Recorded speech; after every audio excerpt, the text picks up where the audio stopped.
Hello दोस्तों, आज मैं आप लोगों के लिए एक लाया हूँ अच्छी सी स्टोरी। वह स्टोरी जिसने काफ़ी बात आज पक्षियों के ऊपर मैं आधारित करने जा रहा हूँ। बात है चीन की। चीन हमेशा से शारीरिक तत्वों को अंजाम देता रहा है। इसी प्रकार उसने किसी को भी बख्शा नहीं है, चाहे इंसान हो चाहे जानवर हो, खतरनाक से खतरनाक। वो हमेशा अपनी इकोनॉमिक्स को बढ़ाने के लिए कुछ भी हद तक जा सकता है। इसलिए मैं आज आपको बताने जा रहा हूँ गौरैया की कहानी, जो कि हमारे देश का एक अच्छी सी छोटी सी चिड़िया है, जो कि जिसका नाम गौरैया है। तो सुनिए आप उसकी कहानी। चीन ने जब गौरैया के खिलाफ छेड़ा युद्ध और इसका नतीजा हुआ भयावह। 1998 से 1962 के बीच चीन नर्क बन गया था। डच इतिहासकार फ्रैंक डिकोटर ने अपनी किताब the great famine in Mao China की शुरुआत इसी शक्तिशाली वाक्य से की है। डिकोटर ने चीन के उस दौर का बयान किया है जिसे द ग्रेट लीप फॉरवर्ड कहा जाता है।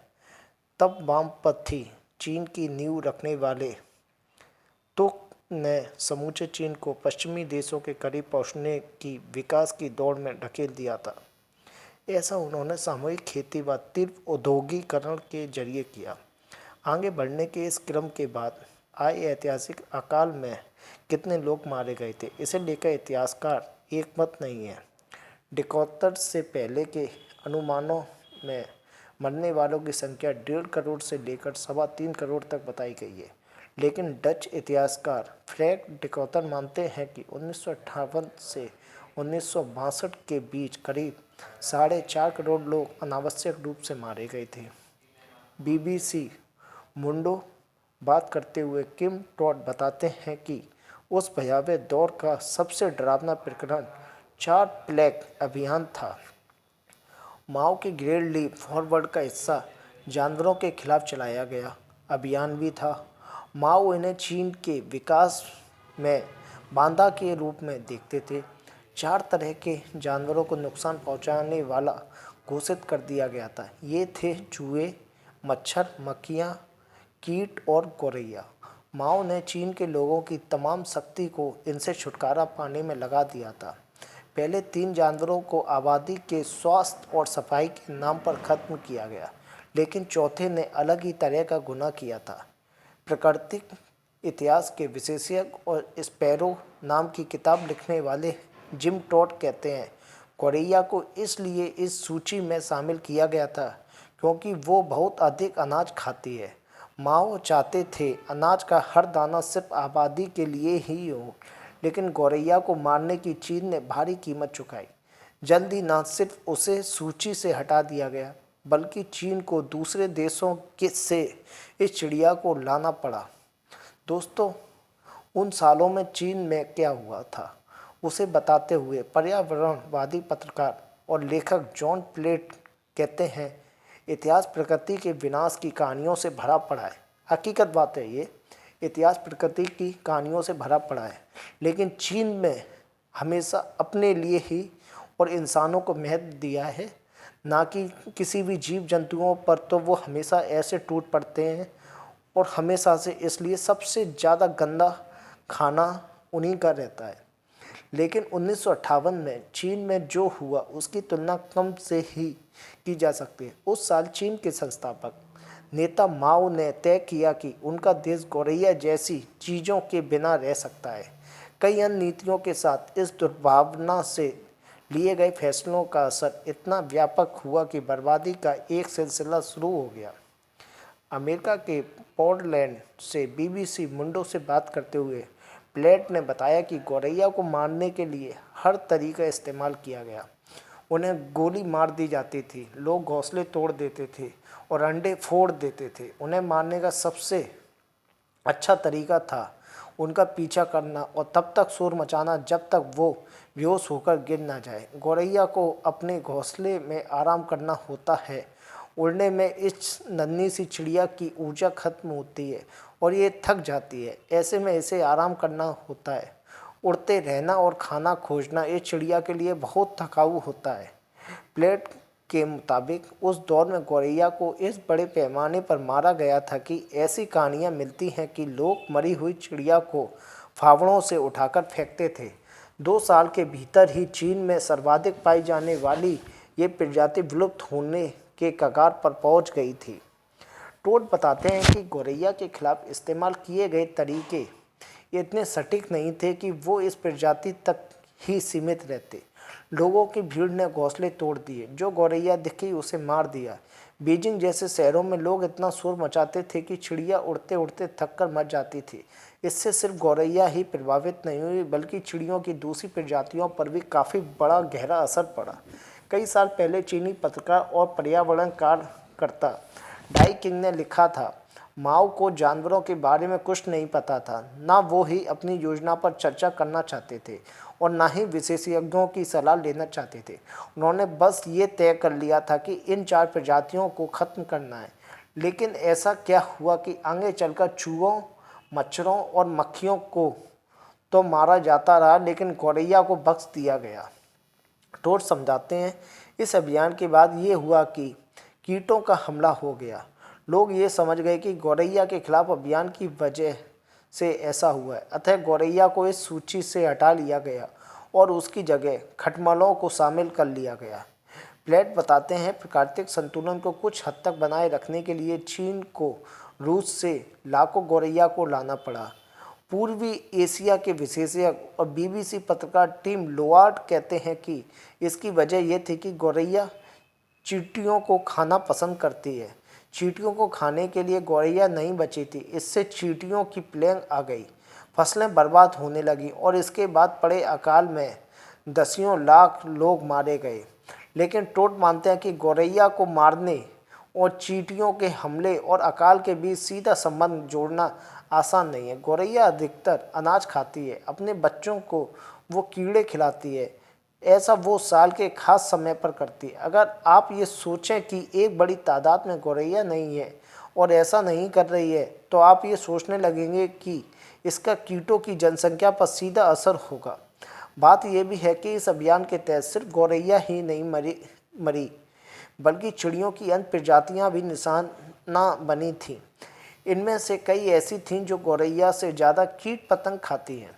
वहीं प्लेंग कहते हैं कि ये कहना गलत होगा कि गौरैया के खिलाफ चलाए गए अभियान की भूमिका अकाल आने में थी, लेकिन इसके कई और भी कारण थे। प्लेट मानते हैं कि अकाल का मुख्य कारण 1960 में आया सूखा था। इसके अलावा चीन की तानाशाही सरकार ने प्रकृति को बदलने के प्रयास में जो गलतियां की थीं, उन्हें भी नज़रअंदाज किया गया। इन गलतियों में कृषि उत्पादन के तरीकों को बदला भी शामिल था, जिसकी वजह से फसलें बर्बाद हो गईं।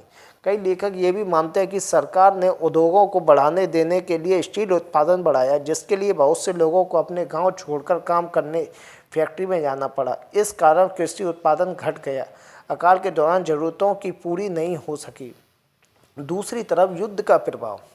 बहुत से चीनी कलाकारों ने गौरैयों को अपने चित्रों में भी दर्शाया है। प्लेट बताते हैं कि कारणों का यह पूरा संयोजन आज अतीत की बात नहीं लगता, बल्कि ऐसे कई तत्व हैं जो आज दोहराए जाते हैं। पत्रकार प्लेट कहते हैं, मुझे आज से इसकी समानताएं दिखती हैं। हमें दुनिया भर में आज फिर से तानाशाही सरकारें दिख रही हैं। हम देख रहे हैं कि लोग ऐसे निर्णय ले रहे हैं जो विज्ञान पर आधारित नहीं है। हम सूखा, हीट वेव देख रहे हैं। कई ऐसे मामले दिख रहे हैं जिनमें प्रकृति का संतुलन बिगड़ गया है। वहीं टोड बताते हैं कि इतिहास में ऐसा पहली बार नहीं हुआ था कि जब इन पक्षियों को निशाना बनाया गया हो। अमेरिका में भी गौरैया के खिलाफ युद्ध छिड़ा था, लेकिन वो चीन जैसा नहीं था। ये 19वीं सदी के मध्य की बात है, जब बहुत से अमेरिकी लोगों को लगा कि कीट खाने के लिए गौरैया को लाना एक अच्छा विचार है। गौरैया का आयात कैसे हो? टोड बताते हैं, बहुत से लोगों ने गौरैया का आयात किया।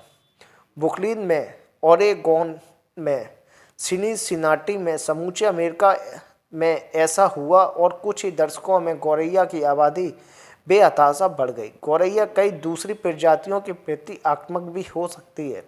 ऐसे में बहुत से लोग थे, जिनमें पक्षियों पर अध्ययन करने वाले भी शामिल थे, जिन्होंने गौर किया कि कई इलाकों से देसी पक्षी लापता हो रहे हैं क्योंकि वहाँ गौरैया हावी हो रही है। ऐसे में वो लोग आमने सामने आ गए जो गौरैया की आबादी को नियंत्रित करना चाहते थे, जो गौरैया को संरक्षित करना चाहते थे। हालांकि इस टकराव का असर ऐसा नहीं हुआ जैसा कि चीन में हुआ था।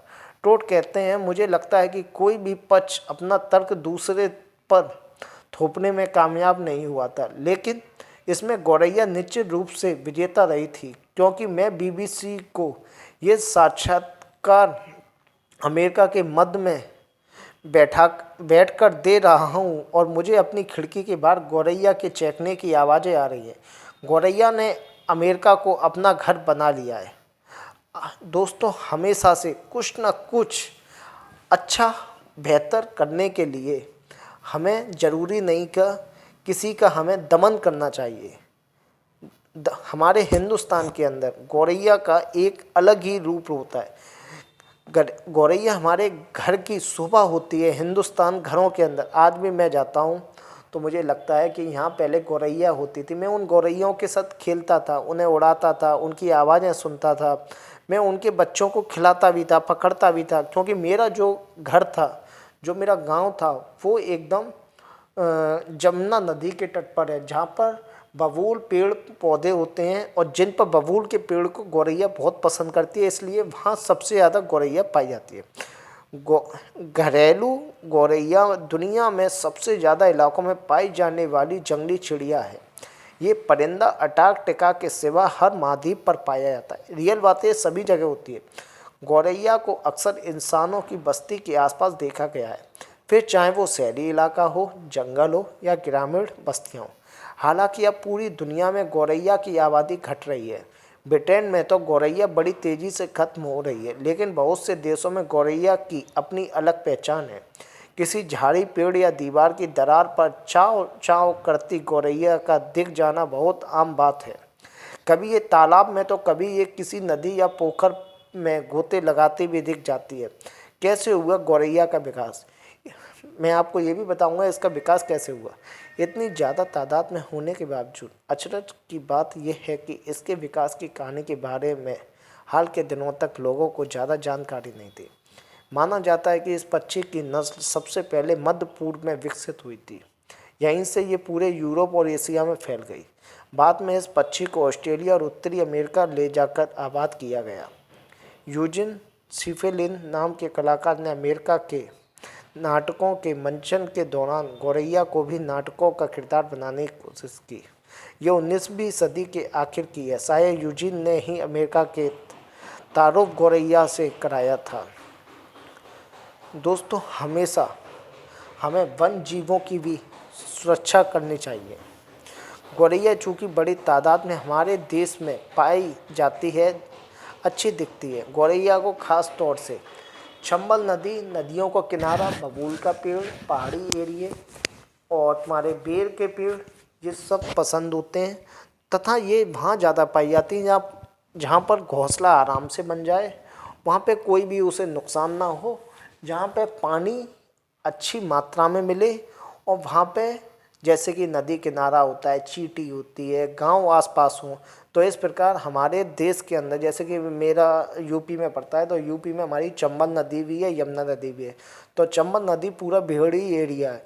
इसी प्रकार यमुना नदी आपके इटावा के बाद चकन नगर वगैरह जो पड़ती है, पूरा बिहड़ एरिया है। वहाँ गौरैया इतनी मात्रा में पाई जाती है कि मैं जब गाँव जाता हूँ तो मैं खाना खाता हूँ, कुछ भी कहता हूँ, मुझे गौरैया ही गौरैया दिखती है। हमारे गेहूँ वगैरह को बहुत तंग करती है, लेकिन हम हिंदुस्तानी कभी किसी को मारते नहीं, हल्का सा भगा देते हैं, डरा देते हैं, बस भगाते नहीं हैं। दोस्तों, कैसी लगी आपको मेरी ये कहानी? आप भी अपने घर पर गौरैया चिड़िया को कभी ना भगाएं, डरा दें, हटा दें, वो कभी आपको परेशान नहीं करती। गौरैया से आप कभी खेल कर भी देखना, आपको आनंदित मिलेगा, क्योंकि हम हिंदुस्तानी हैं और हमारे हिंदुस्तान में पक्षियों को इतना महत्व देते हैं कि हम दाना डालते हैं, हम चुगने के लिए हम डालते हैं। और कहीं ना कहीं लिखा भी है कि पक्षियों को दाना खिलाने से आपके घर में अति आवश्यक ज़रूरतों की पूर्ति होती है तथा ईश्वर आपको आशीर्वाद देते हैं। दोस्तों, कैसी लगी आपको मेरी ये गौरैया की स्टोरी? धन्यवाद दोस्तों। यदि मुझसे कोई गलती हुई हो तो मुझे माफ़ करना, लेकिन मैं आपको ऐसे पर्यावरण से भी जुड़ी हुई स्टोरियां लाता रहूँगा। मैं हर प्रकार की स्टोरी लाता हूं जो कि आपके जीवन को एक अच्छे रूप में प्रकृति की ओर भी ले जाकर खड़ी कर दे, जिससे आप भी आनंदित हो और आपका भविष्य भी। थैंक यू दोस्तों। आप मेरी वीडियो को शेयर करें तथा लाइक करें और सब्सक्राइबर करें। Thank you.